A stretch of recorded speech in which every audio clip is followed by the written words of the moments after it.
What's up, guys? It's Kret, and today I want to explain some jungle starts to you. So let's talk about this. And over here on the left, you can see the Season 1 jungle start with its various options. Now, so let's take a look, right? On the left-hand side, you have the green line, that's the support. The purple line, that's the hunter, and the red line, that's your mid. They generally are going to start at red. Mid's going to go to mid.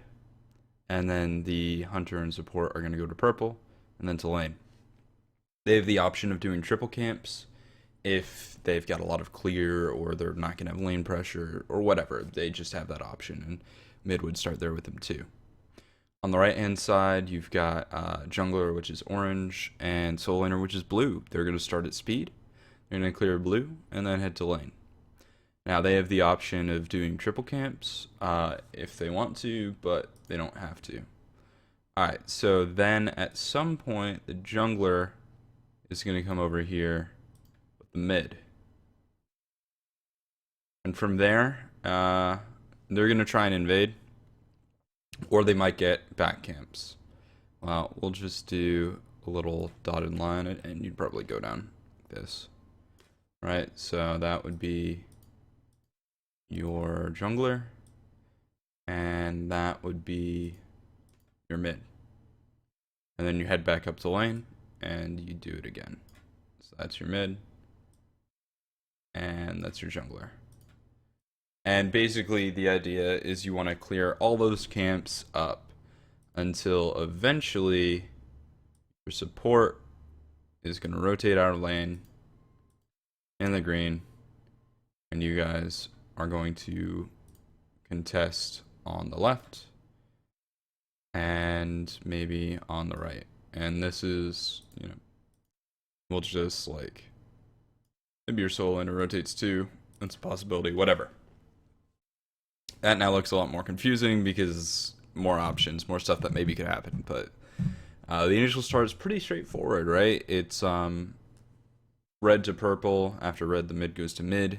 And then orange to blue. Maybe you could do back camps beforehand. Now, there's something really interesting that happens here at the red camp. And what happens is the hunter's going to pull it, and he pulls it to here. The guardian hits it second.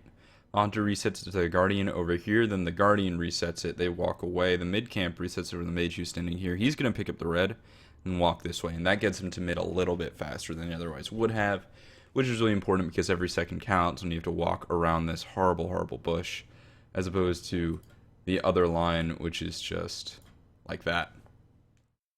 This is a much longer line. So that's the start we've been using last split.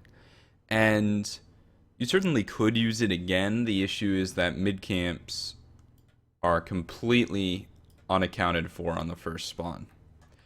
Now, is that a problem? Well, not completely. And I can show that with creep gold values. Here, this is my handy little chart.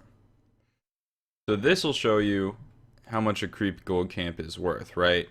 Big Harpy's worth 110 in terms of experience. Big Ogre's worth 185. There are two Big Harpies, that's 220. And 185 plus 44 is actually going to be more. And what that means is that the four buff camps are worth more than the mid harpies. So if you're in a situation where you can trade a buff camp for a mid harpy, you should. It's beneficial because it does give you a camp, which is really cool. Or it gives you a buff, and it gives you slightly more experience in gold. So that creates a problem on this new map. The other problem is that everything's respawning faster. These side camps are respawning faster, and the back camps are respawning faster. So you want to clear those really quickly and really efficiently. So on the new map, you could maybe do this start. There's also the Season 1 start, and so let's draw that out. So that's going to be Hunter, Guardian, and then here you have the solo laner, the mid, and then the jungler, right? No, that guy never went to lane. Okay. That's the season 1 start. Now, it doesn't really count for back camps at all, but you could certainly just have the jungler rotate out with a mid like we did in the last meta. You're assuming that you're going to get this camp for free. Your solo laner probably would have Hog, so you can confirm it if it's invaded at all. And in some situations, the duo lane would invade on this left camp over here. So what's the problem with this? Why can't we just do that? Well, the mid camp lost experience, which means that your mid laner is now going into lane with less experience, which sort of sucks. The solo laner goes into lane with a lot of experience. It's really important that the solo laner hits level 2 when he goes into lane. If he doesn't hit level 2, he's probably going to have a lot of trouble. Going to get out cleared, push to tower. It's the sort of thing that for a solo laner can really like snowball his lane in a bad way, and that really sucks. So let's talk about Hog, because Hog was a big part of both of these starts, right? Like in this start, you hog the purple buff. In this start, you hog the speed and the blue buff. Here, you have the option to hog the mid camp. Your jungler hogs speed, and you probably hog blue. The option to hog the mid camp is just to confirm it. And over here, you're still hogging purple.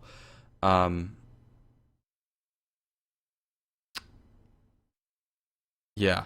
So, and actually, in a lot of cases, this would be left up, or like, you'd start backs to purple, stuff like that. So there were some options there. It was a little janky sometimes. But yeah, Hog is a lot worse now, right? Like, so for a solo laner last split, you'd have Hog, you'd use it here, you go into lane, but now you have something that clears 3 creeps, and that's really handy. Whereas you have to spend 900 gold to clear 3 creeps in the current patch with Hog, which is really weak. It makes it really bad in lane. So you've got an item that's bad in lane, bad late game, but it's good for securing early buff camps. And you know, a Hog 3 definitely has some value. It feels pretty shitty, but it will secure objectives better than not having it, right? You just add it on to whatever other burst you have. So you probably want 1 Hog, but you probably don't want more than 1, because it's not really bringing anything. Like, Fist of the Gods isn't that good. It's pretty expensive. Rank 1 Hog isn't really that good. Like, it can't even clear mid harpies. So that leaves the question of, how do you start in this new meta? Right? That's the big question that I think hasn't been answered yet by the community. And I want to just give my thoughts on that. So if you do this start, you could do speed to blue. And it's also important to note that, like, these camps have had their health reduced slightly, so they're a little bit easier to take. So if you do speed to blue, you probably only have 1 Hog over here, right? Because it would make sense. If you've got 3 people doing here, you don't want a Hog. You don't want your Hog where you have 3 people. Necessarily, right? Because that seems like it's a little imbalanced, and maybe it's more than you need. I don't know. So maybe you have a Hog over here on your jungler, but you probably wouldn't want one on your solo laner, because I mean, he could just get something else, right? It's not like that good for the laning phase. So you know, like if you started up here, there's steal potential in those mid camps. If you start down here, there's invade potential on your jungler, which really sucks, because your jungler is getting more gold than everyone else from these camps, right? They're like more important to him. By the same token, speed and blue are also, like, red, speed, and blue are probably the most important buff camps for the laning phase, right? Like, red gives your mage magic power, which helps him push. Speed allows your jungler to move around the map faster, and blue gives your solo laner mana, which is really important. Purple buff can help, especially if you've got a character like Sylvanas, but I don't think it's as important. You know, like, a lot of times you could just clear with abilities or whatever. So yeah. So let's say we've got a Hog on our jungler, right? Well, do we really want one on the support over here? Maybe not. Maybe you could just do like Girdle or something and have Girdle and Hog and then red to purple, and maybe that would work. Um, but then the next question is like, your team probably wants one Hog. They probably don't want more than one. So who's gonna have that burden? Who's gonna have the Hog? Well, in my opinion, it's probably better to have it on the support than the jungler, right? Because that's going to allow the support to secure mid camps where he otherwise might not have been able to, by himself. That's going to allow him. A lot of supports have really good objective secure, like Ymir and Sobek do, or CC immunity, like Geb. They're generally tankier, so they can stay alive a little bit longer. And junglers can often do more with two actives, right? Like they could get beads and blink, or beads and heavenly, or beads and shield of the underworld, beads and aegis. And so I think if you have to choose, having Hog on your support is ideal. Now, if you have Hog on your support and you're doing this start, or this start really, right now you're really vulnerable to invades because you have to clear these two camps on this side, and you can't really do anything about it. Um, so that's a potential option, right? Like, what if they invaded you? All right, I want to talk about double jungling, or what I'm calling double jungling. It's not really double jungling. It's a little bit different.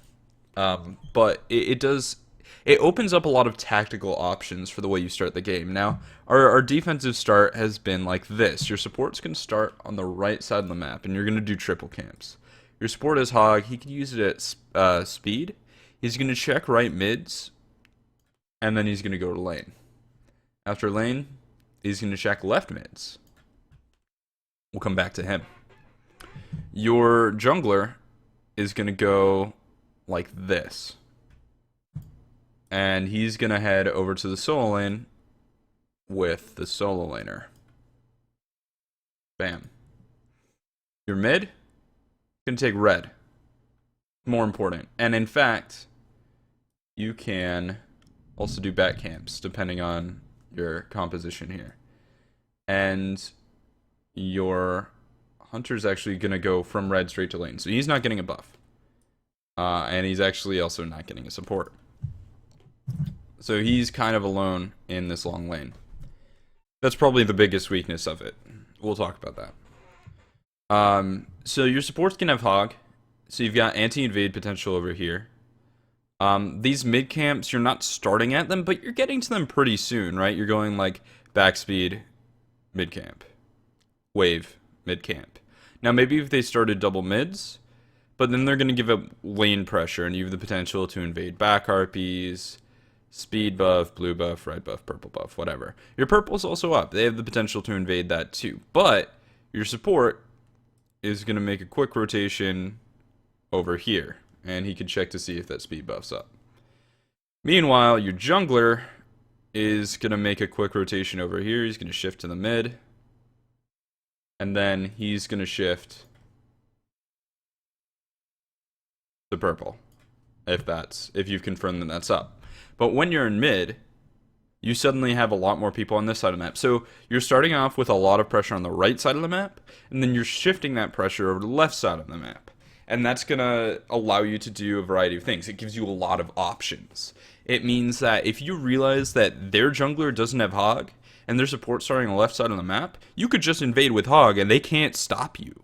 You will get that speed buff. And you've got a support jungle solo invade, which is probably really good. It means that if they try and, like force out your long laner, I call it a suicide lane because I think that's a cool name. If they try and force out your long laner, you've got your support rotating over, and you can stop them. You can fight them. And, that could be a really strong gank sometimes. And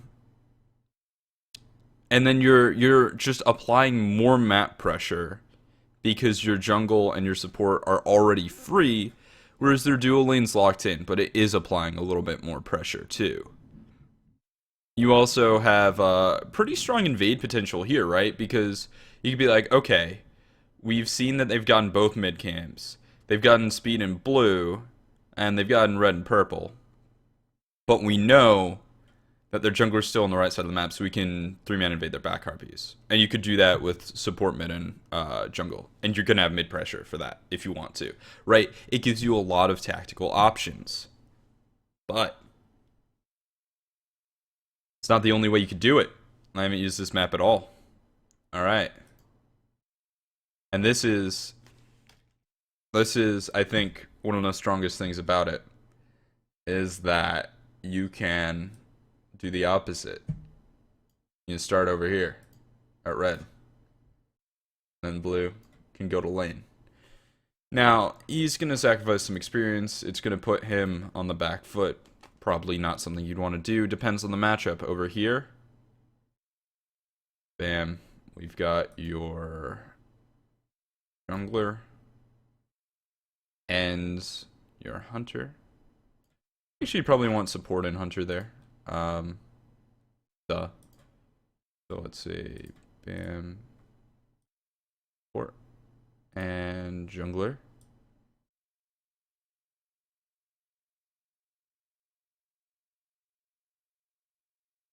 Right? And this just sort of depends on what picks. So, actually, that line's not even right, because you're going to go to the mid camps first. And bam. Right? So now you're applying pressure on the opposite side of the map. That also means now you can invade on the left side of the map. And you've got, once again, a solo laner. Solo laner. Could be anything, really.